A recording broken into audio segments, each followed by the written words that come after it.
A Massachusetts wife and mom is now the subject of a frantic manhunt. Police say she may be armed and dangerous. New video just in of the final moments she was seen. Looks like from the window we can see that there's much blood happening inside of the house. What makes this case so shocking is not just that this woman is wanted for questioning in connection to the death of her husband and a Massachusetts police officer. She spent nearly 2 decades telling police officers it's okay to talk about their pain. Now she's the one nobody can find. Just before dawn in Worcester, Massachusetts, a 911 call comes in. A man is down in a backyard, not breathing right. Neighbors are the ones who spot him, not his own family. When officers arrive, they find a retired looking house on a quiet street. The kind of place where nothing happens, except something just did. The man is identified within hours. Curt Solomon, 31 years with the Worcester Police Department. That man found unresponsive in the backyard of the home as Karen Solomon's husband. His name was Curt Solomon, and he was a 31-year veteran of the Worcester Police Department. A father of 2 grown sons.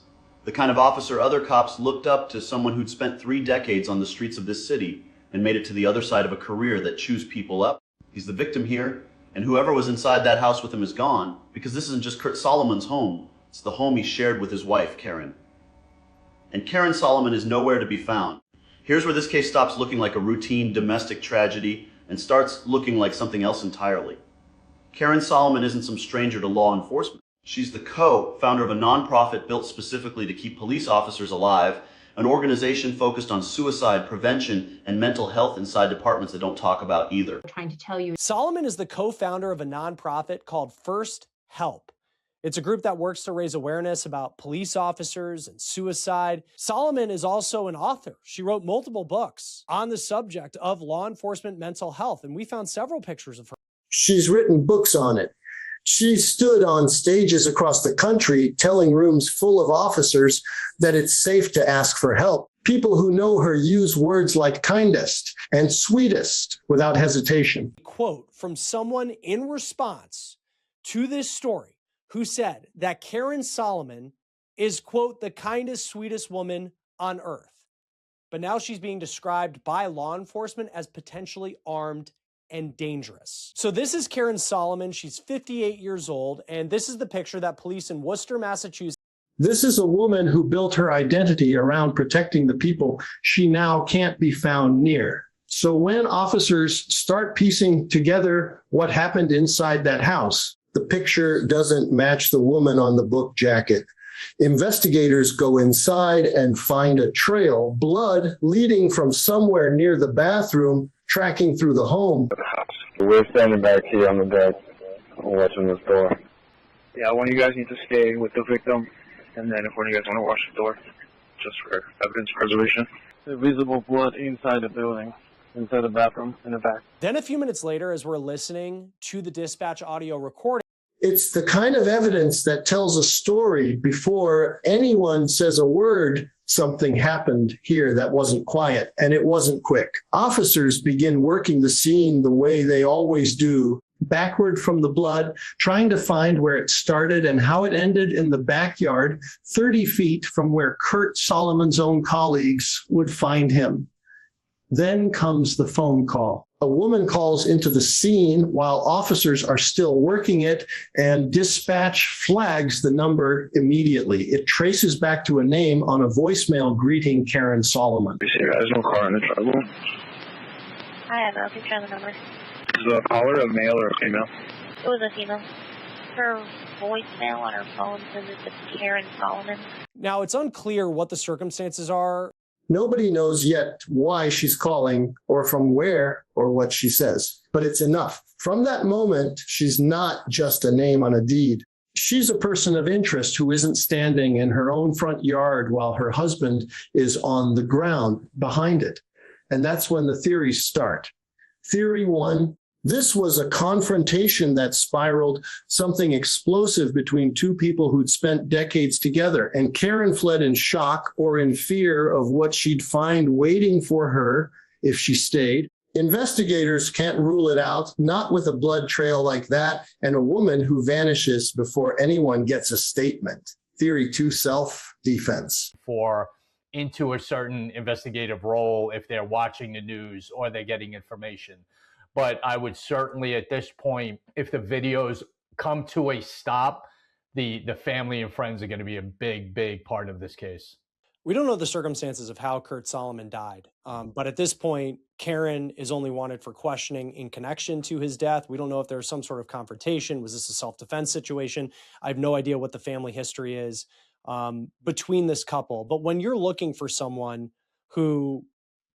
A 31-year veteran of a police department isn't automatically the victim just because he wore a badge. Domestic violence doesn't check rare summes. If something happened in that house that forced her hand, the picture changes entirely, and so does everything police are allowed to say about her publicly.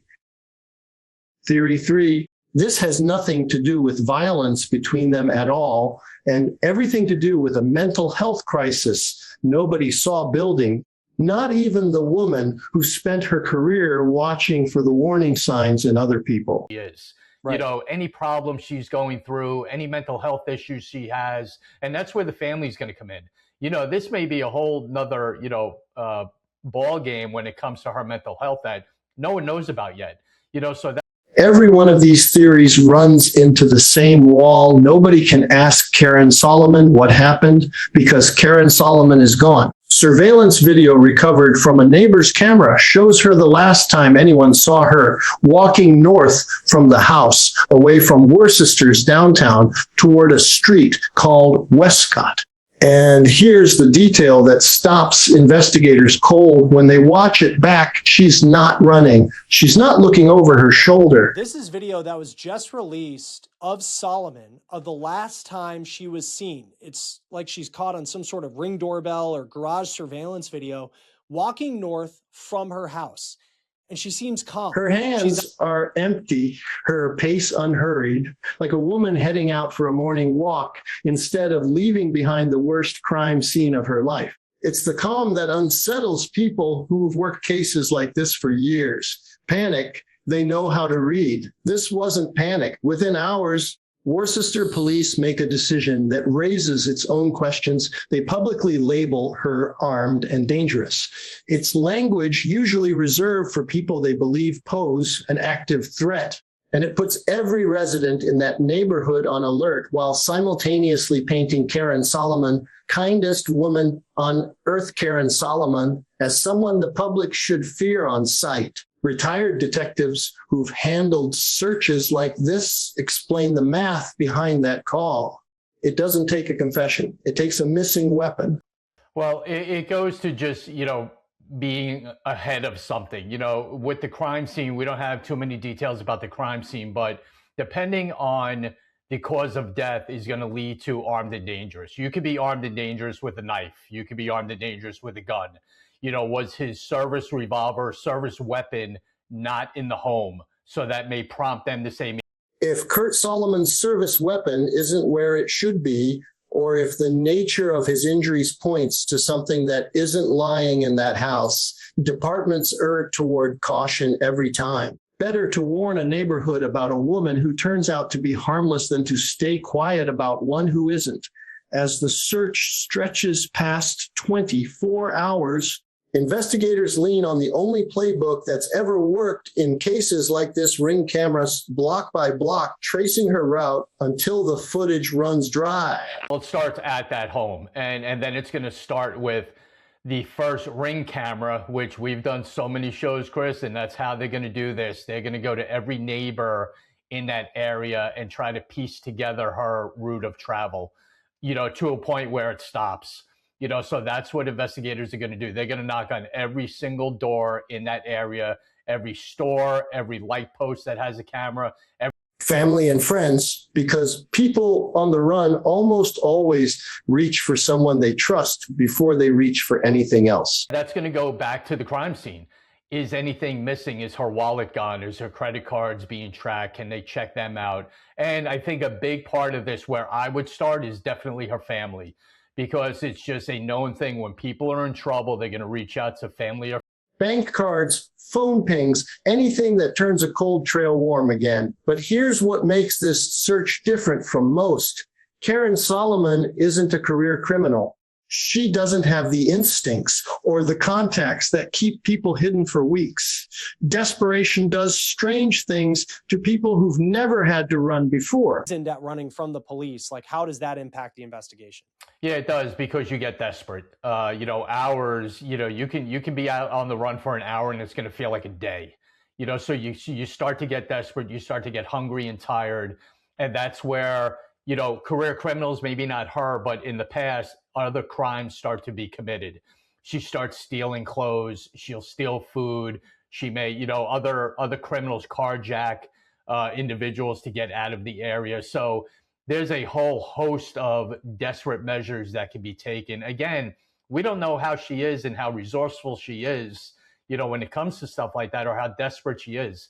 Desperate people can do very interesting things when they're on the run. So all of that, I guarantee you, when it comes to this investigation, is on the table, and everyone's keeping an open mind about where this could go.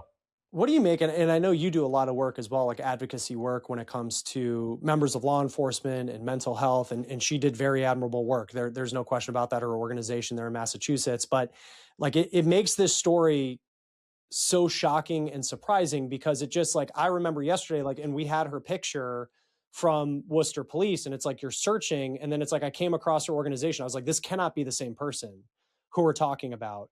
In domestic violence, it's not for one particular group of people. It happens in a lot of different ways. Just like, what was your reaction, just kind of seeing who she is, the work she does, and yet here's the situation she appears to be in? Yeah, it's sad. She's dedicating a part of her life into taking care of law enforcement and their mental health issues, and then something like this happens. But it just shows you how volatile domestic violence is. It can happen to anybody, no matter what you're doing, no matter what role you're in, your organizations or whatever. We've seen celebrities deal with it. We've seen politicians deal with it. We've seen, other law enforcement community members deal with it. So it's just sad. You never want to see someone who's such an advocate for law enforcement, especially on the mental health issue, because that is a tremendous situation that's going on in law enforcement these days. And to have someone that is, like I said, dedicating part of their life to helping that, involved in something like this. Her husband, the victim in this case, Curt Solomon, 31 years with the Worcester Police Department. I'm sure there are people who knew him well who are searching for his wife right now. I'm sure there are people searching for his wife right now who know her and the work that she did. When it comes to any sort of, like, as far as the investigation part of it, and we don't know where this is going to go, but like a conflict of interest because of personal relationships and all of that, because this happened in Worcester, like this is a Worcester Police Department case, typically. Like, how could the personal relationships that everybody involved in it potentially play into how the investigation works out? Yeah, that's, what that comes down to, Chris? Leadership. Leadership needs to get everyone in one area and just say, hey, listen, we understand the emotional part of this, but we have to stay professional for a couple of reasons. One, you just have to be professional when you're doing this. Two, at some point down the road, there is going to be a trial. So I've said this on your show so many times, Chris, that the preparation for a trial begins the second those law enforcement officers get to the scene. So you have to be and keep this investigation at a level of integrity because of what's going to come down the line. You know exactly what already the defense attorneys in that area are setting up. That it's a vendetta. They're going after her. It's a revenge thing. Defense attorneys right now are already making a list of what could possibly happen in a trial when this comes to mount the defense, when and if they catch her. And then just lastly, and this kind of goes back, I just keep thinking of the messaging thing, and I don't know if we're talking about a murder case here. Like, we'll see how that plays out. But like, how do you coax someone out? And not just in this case, but in a lot of them, where it's like, the reality is, if she's put in custody, like, she may never be a free person again if we're talking about a murder. Like, but you also at the same time, like, want this person to not take their own life or something along those lines. Like, how do you coax someone out who's facing the possibility of never being free again, but yet letting them know that that's the right thing to do in this situation? And that's a great question, Chris. And there's been so many situations with that exact question being asked of law enforcement. And a lot of it has to do with what her response is when and if someone contacts her. You know, if it's, I didn't do it, or it was, he came after me, whatever she says, that's what you kind of have to hone in on. Okay, let's get your story out.